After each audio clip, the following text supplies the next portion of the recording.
ओम शांति। चलिए आज हम बात करते हैं कि आखिर सीखा कैसे जाता है, कैसे सुना जाता है, कैसे अपने अंदर वो परिवर्तन लाया जाता है, कैसे बना जाता है। एक है सिर्फ सुनना, एक है समाना और बनना, स्वरूप बनना। कि जो हमें चीज़ बताई जा रही है, जो सिखाई जा रही है, वो हमें उसी समय उसी क्षण धारण हो जाए और हमारा जो पुराना बिलीफ सिस्टम है उसमें परिवर्तन हो जाए। उसके लिए हमें क्या करना होगा? सुनते तो हम सभी हैं, पॉजिटिव बातें, अच्छी बातें। हम सत्संग में भी जाते हैं और हम कई वीडियोस भी देखते हैं, लेकिन फिर भी ये सब कुछ सुनते हुए हमारे अंदर वो परिवर्तन नहीं आ पाता, हमारी सोच नहीं बदल पाती। जब भी कभी परिस्थिति आती है तो हम उस परिस्थिति में खुद को फिर भी कमज़ोर अनुभव करते हैं और ये पाते हैं कि डर, कि हम पहले की तरह अभी भी परिस्थिति आते ही ऑटोमेटिक डर क्रिएट हो जाता, फिर भी हमारे अंदर वो शक्ति नहीं आ पाती, वो परिवर्तन, वो बदलाव नहीं आ पाता। हम उस सोच को अपना नहीं पाते, हम वो बन नहीं पाते। आखिर इसका रीज़न क्या है? रीज़न है कि हम जो सुन रहे हैं, जो चीज़ हम वो कैसे सुन रहे हैं। क्या हम वो अपने आप को एक सीखने के पर्पस से सुन रहे हैं? क्या हम अपनी बुद्धि को खाली बंद करके बैठे हैं?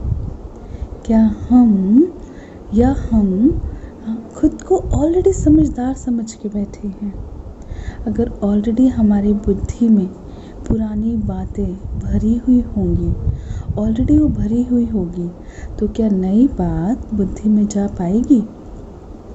क्या पॉजिटिव बात, क्या पावरफुल बात बुद्धि में जा पाएगी? अगर आप कोई भी चीज़ अपने बुद्धि में डालना चाहते हैं, अगर आप कुछ नया सीखना चाहते हैं, अगर आप अपनी कोई हैबिट चेंज करना चाहते हैं, कोई संस्कार चेंज करना चाहते हैं, जिसलिए आप उसके बारे में बुक्स पढ़ते हैं, वीडियोस देखते हैं और भी बहुत कुछ करते हैं, बाहरी रूप से भी बहुत परिवर्तन करते हैं, लेकिन साथ साथ एक और चीज़ की आवश्यकता है करने की। जब हम उसके बारे में जान रहे हैं, सुन रहे हैं और पढ़ रहे हैं, तो कैसे बेचना है, उससे पहले भी हमें तैयारी करनी है। सीखने से पहले अपने मन को कैसे सुनना है, आपने अपने मन से क्या बात करनी है, उसको क्या समझाना है। जो ऑलरेडी हमारे मन में पुराने बिलीफ सिस्टम हैं, जो दुनिया ने बातें भर रखी हैं, हमें उससे पहले क्या करना पड़ेगा? निकालना पड़ेगा। जैसे एक मासूम, एक नासमझ बच्चा होता है ना, 4-5 साल का, जब वो स्कूल जाता है तो वो क्या सोचता है कि मुझे कुछ नहीं पता, ना उसे ABCD पर आती, कुछ नहीं आता। वो पूर्ण रीति अपने टीचर को क्या कर देता है? समर्पण कर देता है। कैसे? मन और बुद्धि से। और उसके मन में जो टीचर के प्रति है वो बहुत रिगार्ड होता है, बहुत रिस्पेक्ट होता है। वो ये सोचता है कि ये टीचर सब कुछ जानती है। छोटा बच्चा पूर्ण रीति से उस टीचर को सम्मान देता है और ये सोचता है कि टीचर ही सब कुछ जानती है, वो ही सबसे ज़्यादा समझदार है। क्योंकि उसकी बुद्धि कैसी होती है? एकदम खाली होती है। तो टीचर उस समय जो टीचर हमें सिखाता, तो वो उस छोटे बच्चे की बुद्धि धारण करती रहती है, वो धीरे धीरे उसमें बढ़ता जाता है। इसी प्रकार जब हम छोटे होते हैं तो हम अपने आसपास, अपने पेरेंट्स से, अपने समाज से, अपने स्कूल में, अपने दोस्तों से बहुत सारी चीज़ें सीखते हैं। क्यों सीख पाते हैं हम? क्यों इतनी जल्दी सीख जाते हैं? उस समय हमारी लर्निंग स्टेज होती है। क्यों? क्योंकि हमारी बुद्धि बिल्कुल खाली है। खाली है तो उसमें एक तो जगह है नई चीज़ धारण करने की, इसलिए उसमें क्या है? क्रिएटिविटी है, क्रिएटिव पावर है एक बच्चे में। नए तरीके से सोचने की शक्ति है, समझने की शक्ति है। उसे आप जिस भाव से समझाओगे वो उसे उसी भाव से लेगा। क्यों? क्योंकि पहले से उसके मन में कोई नेगेटिव भाव नहीं है, कुछ वो पहले से सोच कर नहीं बैठा हुआ। और दूसरा, बहुत हम्बलनेस, बहुत निरहंकारिता, एकदम ईगोलेस। उसके मन में कोई अहंकार नहीं है। क्यों? क्योंकि वो ये जानता है, वो ये समझता है कि मुझे कुछ नहीं आता।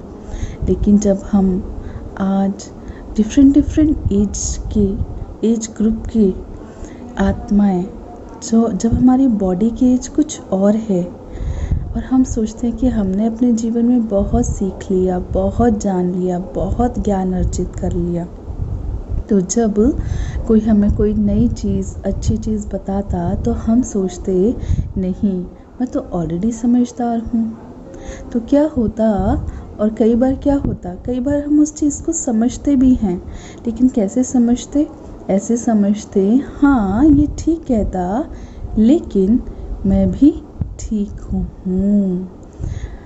कई बार हमारे थॉट्स कुछ और होते और वो जो सामने वाला बताता वो कुछ और बताता।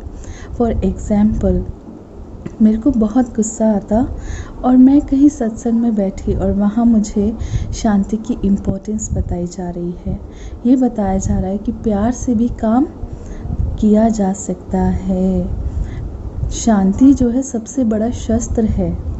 तो वहाँ शांति की बातें हो रही हैं, तो वो मेरे मन को तो बहुत अच्छी लग रही हैं, मैं उसको एक्सेप्ट भी कर रहा हूँ, हाँ ये राइट है। लेकिन साथ साथ खुद को ये कहता रहता कि लेकिन क्रोध के बिना तो काम होता ही नहीं। आज के संसार में तो क्रोध नेचुरल है। तो क्या होता, क्योंकि मैंने अपने आप को पहले से भर रखा है किस बात से? बहुत सारी चीज़ों से, कि क्रोध तो नेचुरल है और मैं अपनी बुद्धि को भर के बैठा हुआ हूँ और ये सोच रहा हूँ जो मेरी बुद्धि में है, जो मैं समझता हूँ वो भी राइट है और जो ये कहते हैं वो भी राइट है। तो दो चीज़ें कैसे रह सकती हैं इकट्ठे? पॉजिटिव और नेगेटिव कैसे रह सकता? अगर हमें नेगेटिव से पॉजिटिव में परिवर्तन खुद को करना है, खुद की हैबिट्स को चेंज करना है, संस्कारों को परिवर्तन करना है, हमें वाकई में बहुत अच्छा बनना है, तो क्या करना पड़ेगा? हमें बहुत हम्बल बनना पड़ेगा। बल्कि कई बार क्या होता, हम उस बात को लेते भी हैं, लेकिन वो जिस भाव से कही जाती है उसको 100% धारण नहीं कर पाते। अपनी इच्छा अनुसार, अपनी कैपेसिटी अनुसार उसको धारण करते हैं। इसलिए जब आप बैठते हो तो कैसे बैठना? तो ऐसे बैठना जैसे कि आपको, ऐसे बैठना कि जैसे कि आपको कुछ नहीं आता, एकदम खाली बुद्धि, एकदम ना समझ, एक मासूम बच्चे की तरह अपनी बुद्धि को एकदम एम्प्टी करके। एक जैसे जार जब खाली होता है तो आप उसमें जो मर्जी डालो, जूस डालो, आप डाल सकते हो, बट एक जार ऑलरेडी फुल है तो आप उसमें नई चीज़ ऐड ऑन नहीं कर सकते। सो दैट एक नई चीज़ को ऐड ऑन करने के लिए पुरानी को खाली करना पड़ेगा। और उसी प्रकार कैसे रहना? एकदम निरहंकारी, एकदम हम्बल, बहुत पोलाइट, बहुत ईगोलेस, कि मुझे कुछ नहीं आता।